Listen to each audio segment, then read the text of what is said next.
Welcome to Becoming Bold, a podcast for entrepreneurs, solopreneurs, and creators who feel different. In this podcast, we share stories of bold change makers in a way that is aimed to inspire, educate, and nurture others on their own entrepreneurial journey. If you like this podcast, it would mean the world if you would like and subscribe and just share it with anyone else who's building a business. Welcome, Alex. Finally, Amy. How are you? I'm good. I've been looking forward to this conversation for a long time. I feel like we've got a lot to talk about. I know we do. We have so much to talk about. And should we take it back to our own history of finding each other on LinkedIn back in probably 2017, I think, where I interviewed Jestanine, I think, for a role at Gartner. And then she recommended you and was like, you have to follow Alex Mary. And then I followed you and I've just been following your journey ever since. And then I I signed up love to your that. program. So that's like 8 years. Oh, Jesus. Is it? If it's 2017, it's 8 years. That's a long time. Is that 8 years ago? Just goes to show 8 years of relationship building on LinkedIn. That's what we've been doing. I know it took 8 years. Yeah.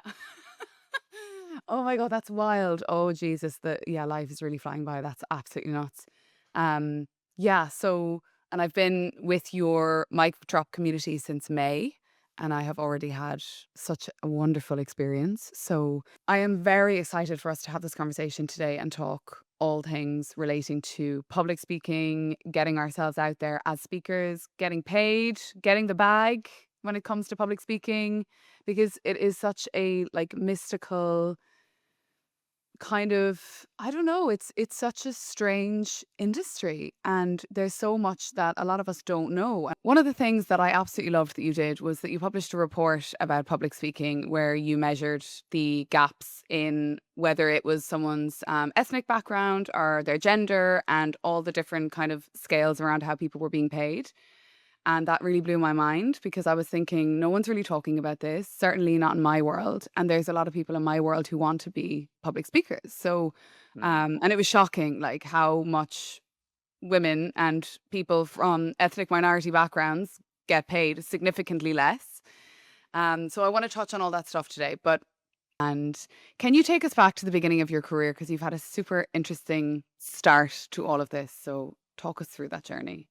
Well, maybe I should just start by saying I don't like public speaking, yet I find myself being a public speaking coach. I do everything I can to put everyone else on stage rather than put myself on stage. I much prefer this kind of one-to-one environment. It's much, much nicer.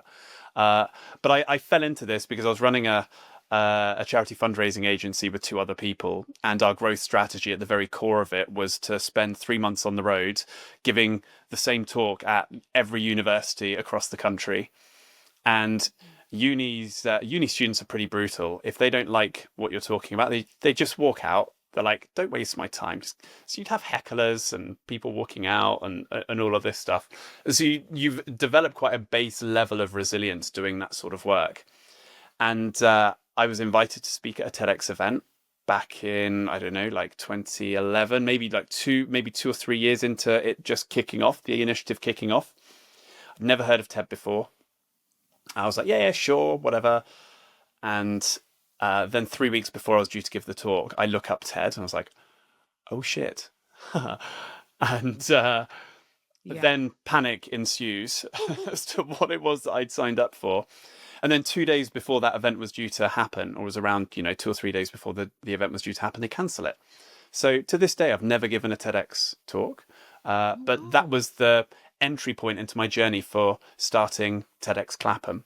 Okay. And that through a weird set of circumstances, I ended up running that for a number of years as a side project, and then slowly found my way into public speaking coaching quite organically. I think the people that we had speaking on our stage thought that's what I did as a job, and I was just kind of sticking my nose into their talks and saying, do this, do that. And I had really no business to be doing that, but I did it anyway. I love that. And you started off, you said, running a charity fundraiser? Yeah, so we would take students on and give them their first jobs, and we would raise money for charity. And so we basically created this like apprentice style program where students would live together for the summers. They'd be in teams, but they'd be going off doing charity fundraising, and we'd have all sorts of competitions who could raise the most money for charity, all of this stuff. And you're teaching them sales skills, how to build trust, how to articulate an idea. It's actually about selling an idea, because when you are fundraising for charity, you don't actually get, and you're not receiving a product on the other side. Essentially you're selling a feeling as much as Yeah. anything else, and trying to get people into buy into other people's problems that aren't necessarily your own. So Yeah. it's a brutal environment. It was door to door sales, so it was absolutely brutal environment. But that taught me a huge amount, and we grew the agency very, very quickly, and we raised a huge amount of money for charity. We just didn't have a strong enough business model to survive. Yeah, that's a shame. But that, yeah, as you said, I did that briefly, door to door. And my God, the resilience that it teaches you. It's just, that's it. And it's something that stays with you, especially if you do it early on in your career. It stays with you for life. And I think both of us now running businesses, at the end of the day, it's like just a few no's to get to a yes. And, there's only a certain amount. It's a numbers game, and there's, It, it is a numbers game. It certainly is. But I'd also say that doing that sort of job restores your faith in humanity as much as anything else, because the number of people that you meet who actually do care. The initial, and certainly when you're not very good, you just get rejection after rejection. But after you start to build your skill set up, you can learn a lot from doing things like that. yeah, that's incredible. And why then? So you moved into the public speaking sphere because you've kind of, I guess you spotted something, having done it again and again and again, and you're like, okay, I'm kind of good at this. And then why did you choose that route to go down? Well, what I got really frustrated with was how terrible the applications that we were receiving were for TEDx Clapham. The last event that I ran was in 2018, and we had 400 people apply to speak. And of those 400 people, we chose one speaker, and we headhunted everyone else. And it was because the ideas that or the applications that were coming through weren't being articulated in the right way. It was so self-promotional. Oh God. Everyone was like, I want to talk about me. I want to talk about my business. I want to tell my story. And thought leadership isn't about that. It's about talking about your subjects, and putting your subject first, and pointing the spotlight at things that matter, and trying to create change that is far bigger than telling our story. It's not an ego trip. Yeah. Yeah, I can only imagine how many how many of those applications there were. Okay, so why did you choose that one person? What was it about them? Well, they just connected to a much bigger mission. This particular speaker was Billy Quinlan, and she was talking about the pleasure gap, and she wanted to highlight how that there's a there's a pleasure gap between men's sexual experience and women's sexual experience, Mm. and so she used her talk to do just that, and Yeah. it rings true with some of the best TEDx pitches I've ever received. It's about trying to create change or highlight a problem that is important and relevant, and far, far bigger than the speaker themselves. Yeah. One of the best pitches I ever received was from someone called Isabel Chapman. And she said, I want to change the perception of sexual assault. And that was her pitch. It was like a one sentence. I met her at a party. I wouldn't recommend. I mean, I probably would recommend if you can get in front of a TEDx organizer at a party. That's probably a good way to kind of get through the back door. But that was the first pitch I ever heard that wasn't about the person. It was about Mm. the cause. I love that. I did Mm. hear you talking about that on, I think it might have been, anyway, it could have been with Steph Melodia. Is that how I pronounce Steph's surname? Quite possibly, yeah. Where I you do talk spoke. about Isabel a lot. Yeah, yeah, no, it's incredible. It's an incredible story, and I want you to share it because it changed the policy, the legislation around sexual assault, right? That one talk. So that's how That was powerful it. these things are. She didn't really have any right to be speaking on that stage. She was 2 years out of university, didn't have a huge amount of experience. It should have been something that was passed on to her manager, Mm, right? But I wasn't interested in that. I loved the idea. She clearly really cared about this stuff. mm. And so as soon as she gave me that pitch, I was like, sweet, you're in, let's do this. She gives the talk, and then 2 years later, I get a call. I'm standing at Clapham Junction train station, and she doesn't call me. So it's a bit weird. Isabel's on the phone. Okay, get on the phone. And she's like, we've done it. So I was like, what do you mean? We haven't spoken to each other for 2 years. And the government had just announced that day that they were making sex and relationship education compulsory in UK schools. And Isabel's talk had played a part in that. And this isn't some talk that's gone viral and been seen millions and millions of times. This is a talk that has just been put out there, been seen a few times by the right people, and it has opened the door for Yeah. bigger conversations to happen with people who are able to make that change. Yeah. That's incredible. That is truly incredible. What do you think it was about Isabel that was it the topic? Was it the way she delivered it? What was it about that particular thing that just landed so well? There was such a clear problem Mm. that she was trying to highlight and point out. And she didn't, well, often in a TEDx application, there's a question that goes, so why do you want to give this talk? And so you'd be surprised at how many people write, I want to give this talk because giving a TEDx talk's on my bucket list. No. But she, I mean, she didn't write that, but she didn't need to. It was, I want to give this talk because I want to create change. I want to use this talk as a like a to open doors with important people, and Yeah. that's the thing that when you're running an event like Mm. that, these rules, by the way, apply to any conference that you want to speak at. Yeah. If you can get the organizer to buy into the mission or the movement that you're trying to create and start, that is the battle here. Yeah. I love that. It's kind of making me rethink everything about the way I'm pitching because like, and I talk a lot about this as well with my business because my business is very driven by my purpose, which is all around representation and making women feel good about being visible, in particular. And I've always maintained that belief that if you are doing something that is very purpose driven and that is making change in the world, not only will you do better with that thing, but most importantly, you'll never give up. Like for me, the days that I feel really tired and really overwhelmed by all the bro stuff on the news feed and all the stuff that's just making me feel really bad, I'm like, no, I am driven by my mission and I will never give up on my mission. And I think people can feel that as well. Like I've listened to a number of talks. I always listen to talks and I'm always kind of trying to observe what is it about this that is really like moving me or doing something to my soul when you can tell that someone really cares about the topic that Mm. they're talking about. Like you want to move people and you can't move people unless you're speaking from a place of realness and authenticity and purpose and care. What do you think some of the biggest mistakes people make when they set off on their public speaking career and they're like, I want to start getting booked? And I know you just mentioned like, they're pitching themselves in all the time, but what are some of the other things that people do wrong? You weave this into the difference between speaking to build a movement and speaking to get paid. One of the biggest misconceptions is that you should speak about what you're passionate about in order to get paid. And actually, I think we have to make sacrifices on our message in order to get paid to speak about what we do.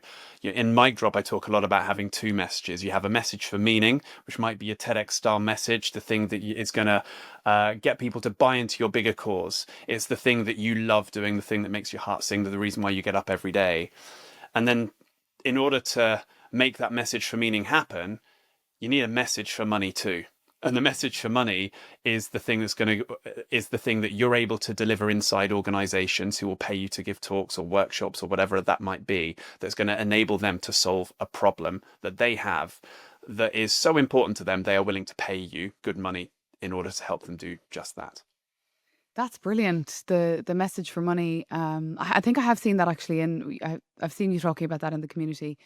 Um, Talk to me about some of the messages for money. So, what are some of the things right now that are going on in organizations that are causing problems for them that they're willing to pay people to talk about? I think it really depends on the nature of the company and the topic that you might be speaking on. But if I give you a really good example that I think hopefully a lot of people would resonate with, there are a lot of people who are extremely passionate about climate activism or sustainability. Now, we can talk about saving the planet, but it's very, very difficult to get paid to talk about saving the planet. Right? It might be the thing that gets us up and in the morning, but that's going to be something that's very, very difficult to convince a company, well, why should we pay you money to talk about that if you communicate it in that way. So what a climate activist might do to get paid is they will go into a company and help them identify ways that they could cut carbon emissions, Okay. right? And so it becomes a little bit more kind of advisory, or getting them to think about the trends that are happening around sustainability that are going to shape their future directions on that company. Right, so it Interesting. becomes much more strategy focused rather than movement focused. That's how the speaking tends to change. And so it's about thinking about your subject. And often when we talk about a message for meaning, it's often about the why, right? Simon Sinek talks about the why. That's the stuff that gets us passionate. Often your message for money, for most of us who are mere mortals, who don't have this, we're not famous, it's about talking about the how. How can we help that company do just that and help them achieve their goals? And often the message for money doesn't light us up as much as the message for meaning, but the message for meaning is funded by the message for money. If we're not getting income coming in, we don't get to talk about the message for money. So we've got to balance both of those things with what we're doing and what we're talking about. That's so smart. That's so smart, by the way. And I guess it's tying it really when you're like anything with businesses, you always just have to tie it to the bottom line and try and Unfortunately, figure out. so. And I talk to my clients about that when they're writing content. Like if you can't speak to the bottom line of a business and kind of just, I suppose, talk to stuff that they're thinking about, if they're like a head of, well, sorry, if they're head of HR, if they're leader of a business, there's a few things that are top of mind for them right now, and anything that doesn't fall into solving that problem, they're just gonna, you know, not reply to the email or archive or move on, because that's what I do. That's what everyone does. Interesting. Okay. So what about when it comes to trying to get paid to speak? So let's say you've done a couple of freebies and you're like, okay, I feel like I'm really good at this now. I want to go on my journey. What do I do? First of all, I'm going to obviously join Mic Drop. Then what do I do after that? I think the first thing that you need to do is get clear on what the problem you're going to help companies solve is. Often, one of the early misconceptions around getting paid to speak is that you get to turn up at conferences, and these big, beautiful conferences where they've got amazing lighting and thousands of people in the audience, and that's where you get paid. That's how you become a keynote speaker. Some of the most lucrative speaking engagements happen inside really boring meeting rooms with really, really important people. So I think we need to change the perception of what it means to get paid to speak. I used an example earlier this year. Uh, the founder of Nvidia gave an hour and a half keynote at the beginning of the year at one of the world's biggest conferences. He was not paid to speak at that conference. He spoke at that conference for free, and this is one of the most influential people in the world. And it's not because he doesn't need the money. He realizes that in order for him to have an impact for his business and his bottom line, actually delivering these talks for free makes complete sense. So we need to have a paid speaking for free, speaking for exposure style strategy, and be okay with speaking for free. But we also need to have boundaries for, actually, this isn't an engagement where I would speak for free in this particular instance. And I think the simplest boundary to put in is, if it's a public external conference, you speak for free. If it's going to be good for your business and good for your personal brand, do it for free. Yeah. If it's something that's going to help a company internally, then you need to get paid for that. Your ability to get paid really good money is going to be highly dependent on how important your audience is, not how many people are in the room, but how important your audience is, and B, the nature of, or the context of, the occasion that you might be speaking at. Which is why you're going to be capped delivering a lunch and learn for a department team versus giving a talk at a senior leadership strategy offsite. The Yeah. difference in fees is significant. Yeah, that's the thing that I'm noticing, is that it's very hard to kind of collate the data, and because it's like this closed industry Mm. that, And no one some likes people. talking about it. Yeah, yeah, that's true. And like, it wasn't until obviously I joined Mic Drop and started talking to you and started to just really ask people questions. And I was asking people, like, what are you charging? Like straight up, because I just really wanted to know, because I want to know how much should I be charging. I also obviously, like all of us, have been asked to pay, or I have been asked to speak for free at certain things, and I will, in my mind, just weigh it up, like you said, and think, because the events that I run and that I've been running so far this year, I haven't paid my speakers, but I've been super clear with them, like, look, it's public, as public as it can be, and I just don't have the budget. I mean, I'm paying myself for all of these events, and I Mhm. think if you're upfront about it, but like I've been led down the garden path before in the past. I remember being invited to this conference or this roundtable event, and the tickets were like an absolute fortune. And they weren't even willing, at the time I was living in Ireland, they weren't even willing to cover my flights. And I was like, no, guys, absolutely, that's not happening. Like, no, absolutely not. But yeah, I suppose what advice would you give to people who are being approached for free speaking gigs? Like, how would you filter them when it comes? Because obviously, there's some opportunities that will really help your brand. I think the first thing that we tell people to inside Mic Drop is get an inquiry system set up that is primed to um, know exactly what is going to happen before you end up getting on a call with this person. So one of the questions that we ask in the inquiry system that we share is, what's your budget for the event? Mm, And we tend to keep it event based because some companies are spending millions on their events. Others might be spending like 10K. And if you're trying to charge 5K, a 5K fee for a 10K total budget event, then you're probably not gonna land that. So I think actually setting a precedent by asking what is your budget yeah, before you end up getting on a call with people is a really useful thing to do. The other mistake I see people make is they tell the person who's asked them whether they're available that they are available. You do not have to be available. I actually think this idea of availability can dramatically impact your negotiation leverage. What everybody has got to remember is when we get an inquiry through to speak, we can say no to that inquiry. And there's a big difference between saying, yes, I'm available for this, which makes it sound like you've got nothing better to do, which means that they could maybe get you to do it for free, or I might be able to make this work. Right? The power dynamic between those two things instantly is extremely different. mm, But I think the biggest mistake people make is I call it logo lust. I've had it. Oh, Google have got in touch. This is gonna look so good for me and my personal brand, all of this stuff. They got yeah. Google on my website, all of this stuff, and then you end up getting suckered by the logo. And those logo, when you've got two or three logos behind you, you don't need anything else, and there's no reason why you shouldn't be getting paid regardless. This has got to work for both sides. And if that's really good advice, by the way, and I do get sucked into the logos myself, actually. Oh, If me too. you, yeah, yeah, yeah. I suppose it's a kind of social credibility when it comes to your kind of overall profile. But the my question is, so if they have a 10K budget, let's say, for the event, what would you percentage wise then go in or think about when it comes to your speaking fee if you're going back to them? Well, I wouldn't get back to them with a fee straight away. I get them to book in. We'd have to speak.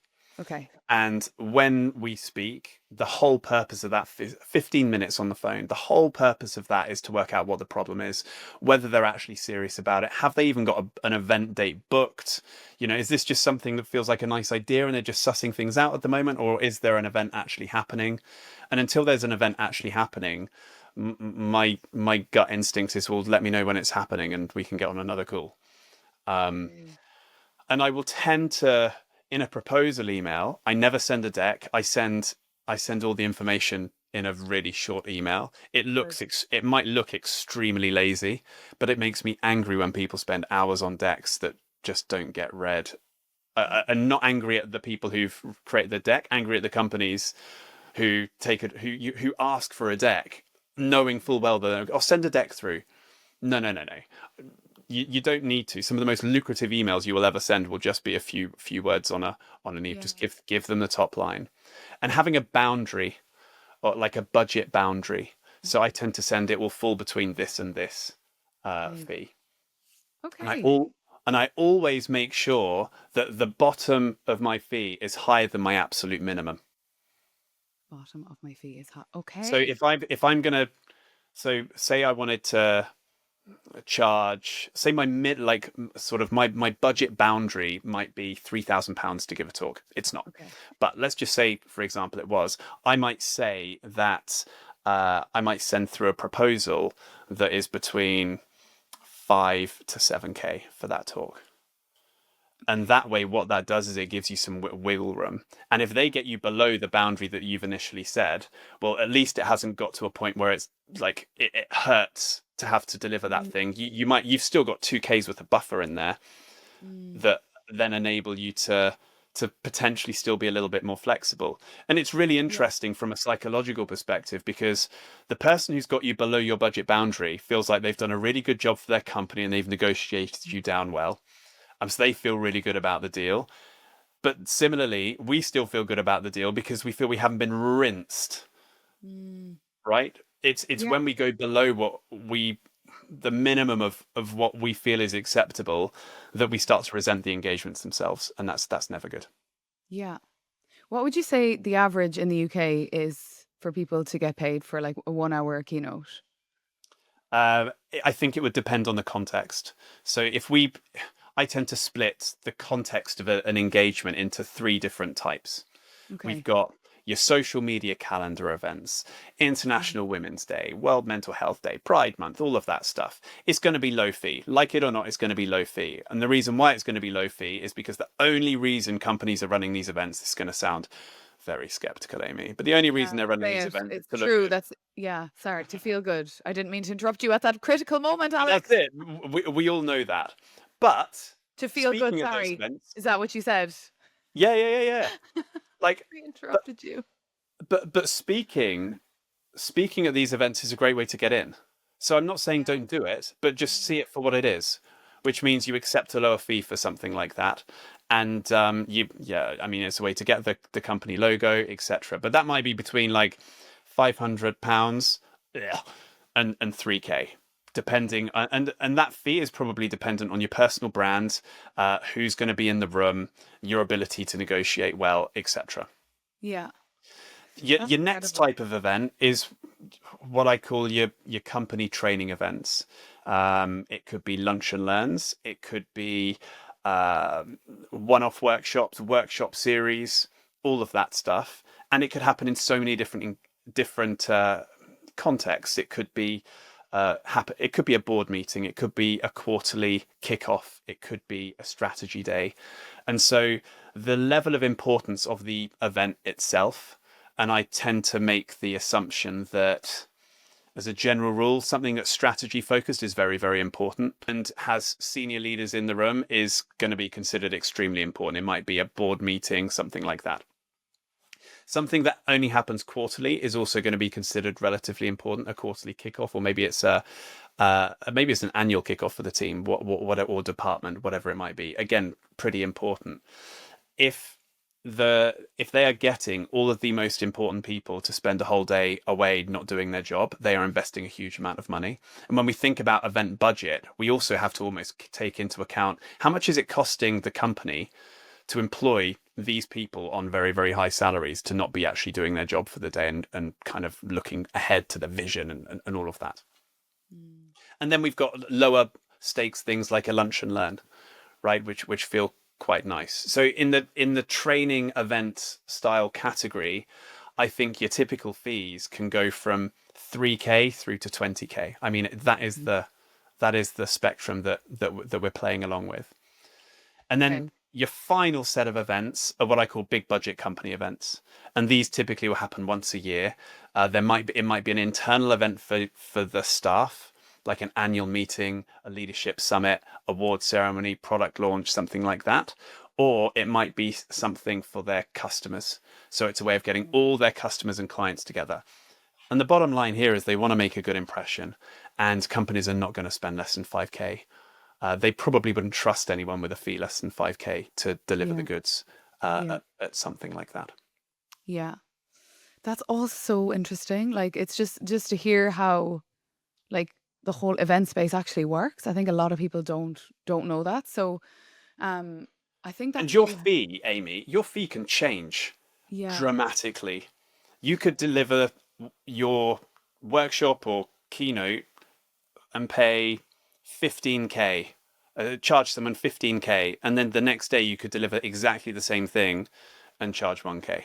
That Yeah. happens, and that happens with extremely experienced speakers. And is there a lot of speakers, let's say in your community, that are doing this full time, and roughly how often are they getting paid to or getting booked? I actually recommend that nobody does this as a job full time. I think you will start to resent the job very, very quickly. So I think everyone, almost everyone inside Mic Drop, this is a secondary income. Everyone in Mic Drop is extremely mission driven. They're driven by the message for meaning, but there's this side element of what they're doing too, and it's about learning. It's about finding what speaker market fit looks like for them. So the topic for the right audience for the right occasion, and then building a speaking strategy around that. Okay. And if I was to, let's say, proactively start to reach out to people, let's say on LinkedIn, to try and build my speaking pipeline, who should I be targeting? Decision makers, go as high up as you possibly can. It might be department specific decision makers. Okay. It might be the most common people to get pitched, which actually makes me think don't pitch them because they probably see it so much. Heads of HR, heads of learning and development, they're the people who tend to do things across department.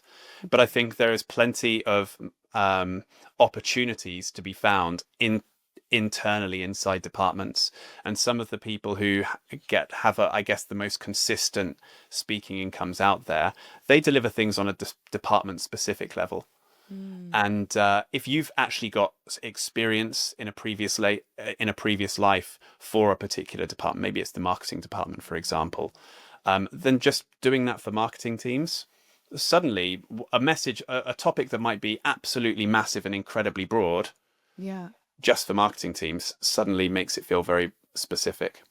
Yeah. Yeah. I've started actually doing that recently for my LinkedIn personal brand stuff, delivering it to talent recruiting teams because that's my whole background. And I'm like, why didn't I think about that at the very beginning of building my business? Because that's like, yeah, it's just a language that I can speak. And it's also success that I had. That's the whole, when I started using LinkedIn, it was all to find great people.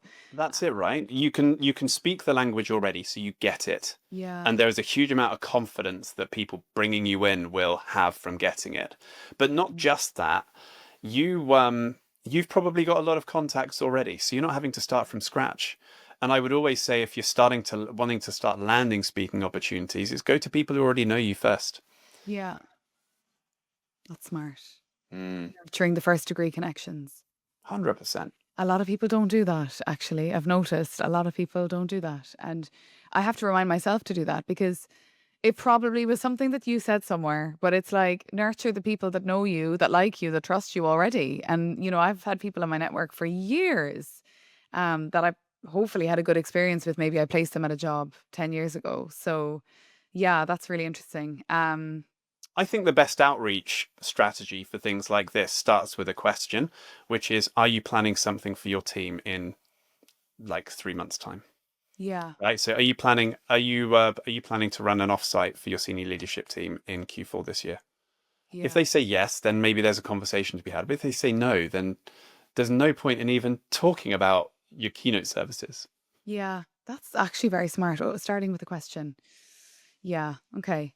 And when it comes to actually, speaking in general, you're amazing at sharing all these really, really great talks on your newsletter and also on LinkedIn. What for you makes a really incredible speaker? Someone who breaks all of the rules. Mm. I think that if I'm being a little bit critical about TED and TEDx, you can almost predict what's going to come now. It's almost become a cliche of itself. And I think that the speakers that tend to light up the stage and be the ones who are the most remembered these days are the ones who don't do what people expect them to do.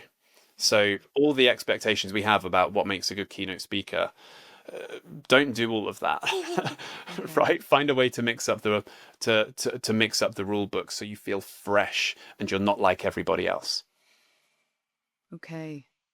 So, like, this is another thing I heard you talk about on a podcast that you were in New York. Did I make that part up? You were in New York and the guy came out or the woman and they said something about homeless people. This nearly. They said, "Why do the poor make such poor decisions?" Yeah, because that's so interesting because, like, sorry, I shouldn't have laughed there when I said homeless people. It's not funny at all and it literally makes me so sad. But I like it's such a random thing to bring to your talk. It's also incredibly provocative to ask a Yeah. question like that. Mm. And I was, I it sort of triggered me, and I was like, right, I'm going to listen to this now. How are you going to get yourself out of this one? And it ended up being an amazing talk about universal basic income. The talk is by Rutger Bregman. If you look up Rutger Bregman TED, you'll be able to see how he opens the talk. But I thought that was extremely clever. The other thing is, the most tangible way of being different, I Yeah. think, is by finding unobvious examples to drive your message home. Mm. And there was an amazing talk a few years ago by Pamela Mayer, and her talk was on how to spot a liar, and she's a psychologist. And rather than talking about humans, she talked about Coco the gorilla, this famous gorilla that tried to blame a cat for smashing a fridge, or for smashing a sink, or something like that. And there's something very memorable about that. Yeah. She wasn't telling her own story. She wasn't just talking about humans. It's finding interesting ways to talk about your subjects that people Yeah. don't expect. That's the stuff that is going to get your idea into people's heads. That's so yeah, yeah, yeah. That's so interesting. I'm gonna have to share all of these talks in the description, so you're gonna have to share them I'm with me. sorry, I'm give you a big list. No, no, no. It's brilliant. It's brilliant because every time you share a talk, because you normally do it on your LinkedIn, I'm like, oh, straight in. I'm like opening the tab so that I'll make sure that I watch it. I get asked this question a lot, and so people will ask me, do you have any tips? I'm doing my first talk. Do you have any tips? And I say to people, because this is something that really changed the way I show up when I'm speaking, is treat it like a performance. And because my background is two things that really helped my own speaking has been I'm a wedding singer, which a lot of people don't know. And I am a semi retired wedding singer because in Bristol, I just haven't had time to focus on it. But I will at some point do my whole music career again. But the other thing is, I was a spinning instructor when I lived in Berlin in 2020 to 2021 or 2022. So a brief stint as a spinning instructor. Um, but what I noticed is like when I walked into a room and turned it into a performance, because no matter how bad I felt as a spinning teacher, I was like, I have to go in and rock the shit out of this class because my energy, everyone's energy in the room is dependent on me.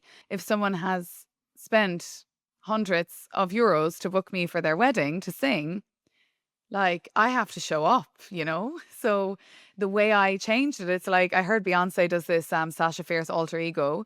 It's almost like I step into this performance zone. And to be honest, I do this thing as well, which I said it at my last talk, and the audience really, it really got them giggling because I was like, I just do this thing where I tap into the ancestors. So I listen to like some really like I have a playlist on my Spotify called Tapping In. And I'm like, I am gonna just embody the ancestors and sound like an absolute lunatic. But then it just gets me in this zone and in this headspace. And actually one of my favorite musicians, Damien Dempsey, I can see him doing it as well. It's just like getting in the zone and I'm like, I am a vessel. I'm gonna deliver this amazing message to everyone. And it transforms the way I show up. So that's my advice. What would your advice be? Well, I think what you're describing there is absolutely perfect. What we need to be doing in the moments before we give a talk is getting out of our heads and into our bodies so we can be, right? If we go in overthinking it and treating the whole experience as though it's this memory test where we've got to get everything right, you will never connect with your audience in the way that you want to. I actually think there's something to be said for making the odd mistake pretty early on and being really okay with, oh, fine, it'll be fine now. Right? And actually dropping the expectation that you need to deliver something perfect. People don't want perfect, they want real. Yes. They want real and also disarming your audience. I noticed So a few months ago, I used to really get in my head about, and my memory is really bad because I have ADHD. So my short term memory and my ability to kind of, it's the opposite of photographic memory. But when I feel things, I already know I have loads of knowledge. I already know. And what I do now is I give myself a framework. So I say, I have a framework and I'm like, let's say, for example, my last talk that I did, I was like, okay, so it's going to be a little bit about me and my story and the moment that I stood up for myself, because that in the last year for me has been a really critical moment. I quit my job, I stood up for myself, and I set up my own company. And then so it's kind of like my journey and your journey. So then I move into this kind of like, okay, then I'm going to take other people on the journey and inspire them and show them how they can kind of become visible, stand up for themselves, be authentic, build their personal brand, get themselves out there, chase their dream, whatever that looks like. Um, but that, like what you said about getting into your body is so real. And I suppose that's what I do with my whole kind of like tapping in thing. Because like I really kind of like, I love observing people when they're speaking in their body language. And it's just taking comfort in you, like being okay to just be yourself, be your kind of full, imperfect, mistake making self. And when I started to open up about the fact that, like, sometimes I go off on a tangent, like, and I was telling the audience, I was like, oh, okay, the thought's gone. It's gone. Yeah. And then everyone's like laughing and they're disarmed. And I got so many messages after that talk and so many people saying, I just felt so comfortable because you were just yourself and you were just like, and it's also a lot of my stuff that I do is around making people who have ADHD feel just good about themselves and embracing their neurospicy brain, because it's amazing on one hand. Yes, it's chaotic on the other hand, but that's okay. So it's kind of like, I'm now showing up and embracing the chaos alongside the brilliance and the creativity. So what I'm trying to do is lead by example with that. But yeah, when you're real and raw and you make mistakes, especially in a world now with AI and everything is just like so polished and perfect, it isn't a memory test. So I'm so glad you said that. And what you've done there, you've actually just highlighted something else, Amy, that's really good. So let me just pull that out. Get permission for your style, Mm. right? If you tell your audience, so I've got an ADHD brain, I'm going to go off on tangents at some point and I need you to rein me back in, they will love that. Right? You've empowered your audience. You've told them a little bit about you. Like, tell them to give you a little signal to rein you back in if, like, if that's happening. And you can all have this sort of amazing shared moment. One of the first coaches that helped me in my business was a guy called Taki Moore, and he used to say, "Now I'm Australian, which means I speak very, very quickly. I'm not going to speak slower for you. I'm just going to ask you to listen faster." And I was just like, I love that. Just that is what it is about being yourself. And if actually getting permission for your style is about being yourself, then do that. I think Brilliant. another a really good use case for this is if if you are having to deliver a talk in a second language. I think we take speaking English for granted Totally. so much. And the people who deserve the real credit are who are able to give talks in other languages. And I think the people who are most confident doing that are often those who are like, I'm still gonna do this my way. I'm not gonna try and force a perfect accent and force, uh, I think a lot of people worry about their accent, and I just say don't lean into it. Yeah. That's a quirk. Make that yours. And Mm. if you've got an accent that's perhaps a little bit trickier to understand, maybe you do need to speak a little bit slower, but you can acknowledge straight away that look, I don't speak. This isn't my first language, so this is what you're going to get from me today. Yeah.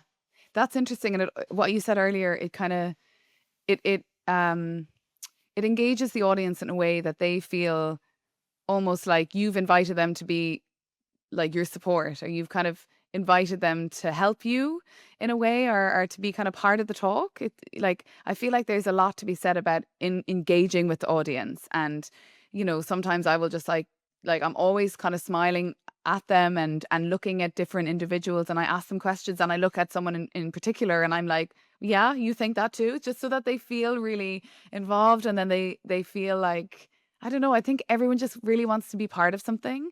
There's nothing more dull than when you go to a talk and they just talk at you and in the same monotone voice. And I'm like, Jesus Christ, like this is just like I'm dying. Like, talk about ADHD.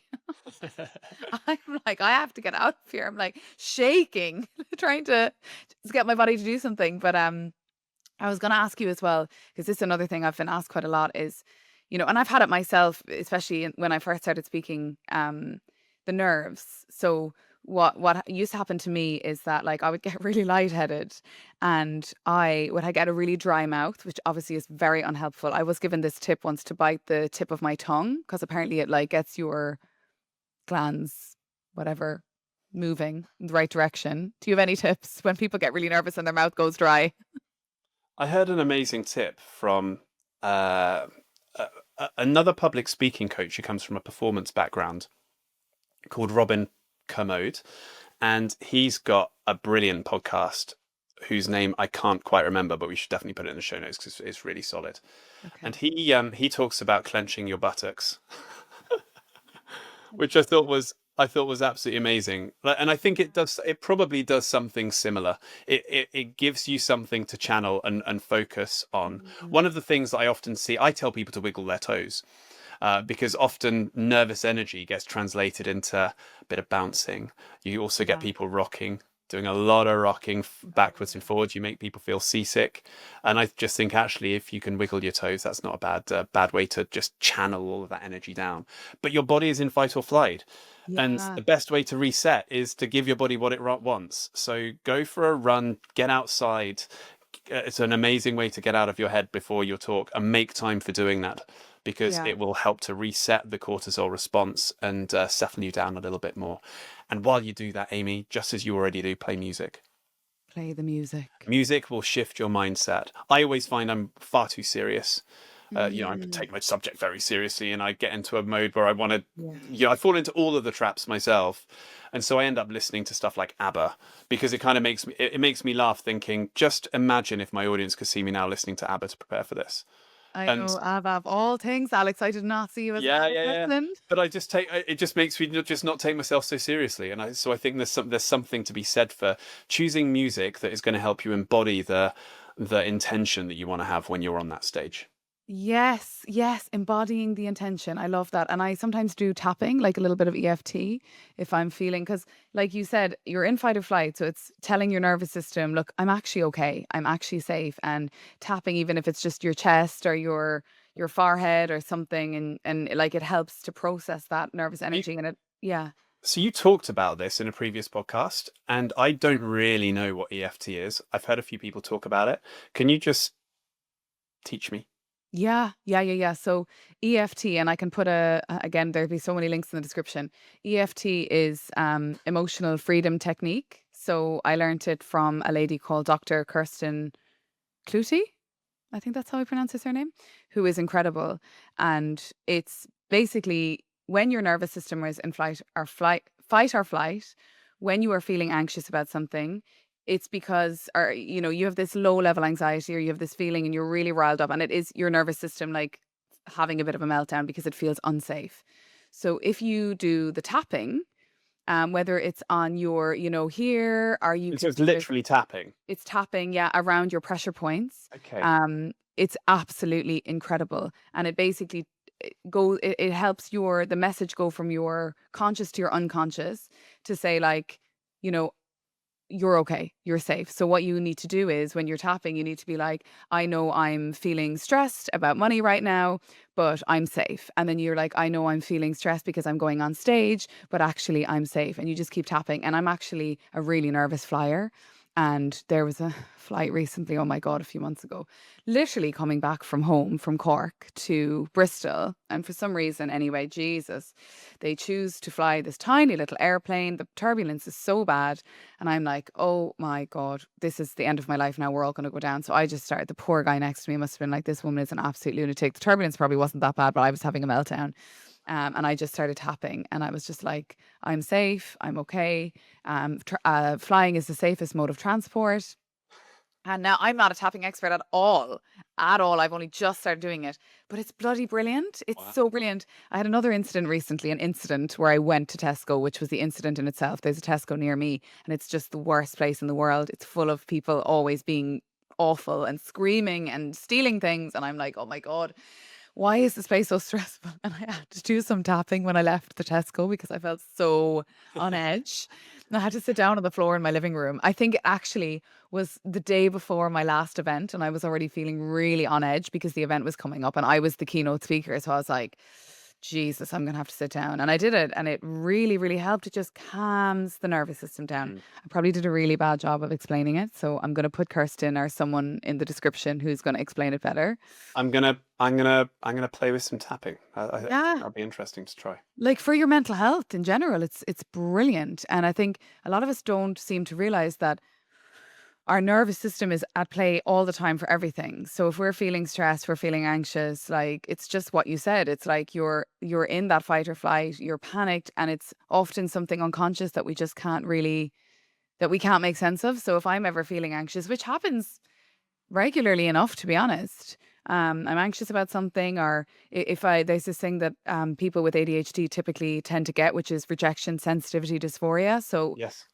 if someone that you care about, especially, or someone rejects you in a way that maybe they say they give you bad feedback, or you have a fight with someone, like that can send you into absolute chaos as a neurodivergent person. A lot of neurodivergent people seem to get this. So for me, tapping has been an amazing way of dealing with RSD because because you just ruminate. You actually cannot. The last time it happened, I was like, I can't cope. Like I literally I'm so overwhelmed by this actual pain of being rejected by this person that I really care about.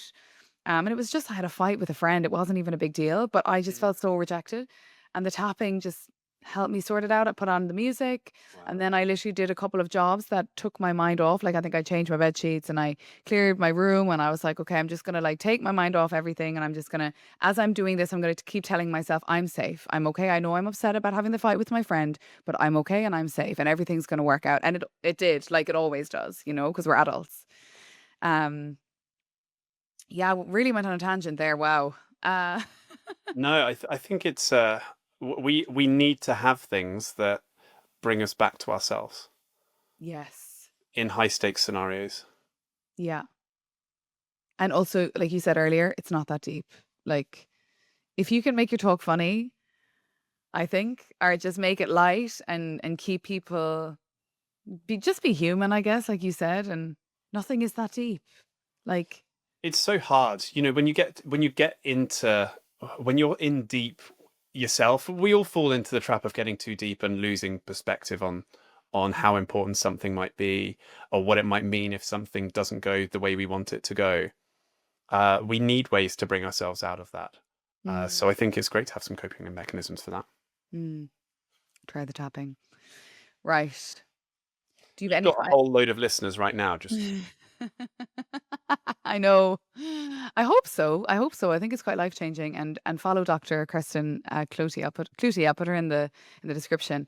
Um, so, what is your final piece of advice for the listeners when it comes to going on their public speaking journey? practice, practice, practice. And I'm not necessarily saying find loads of speaking engagements and practice there. Like that stuff will come.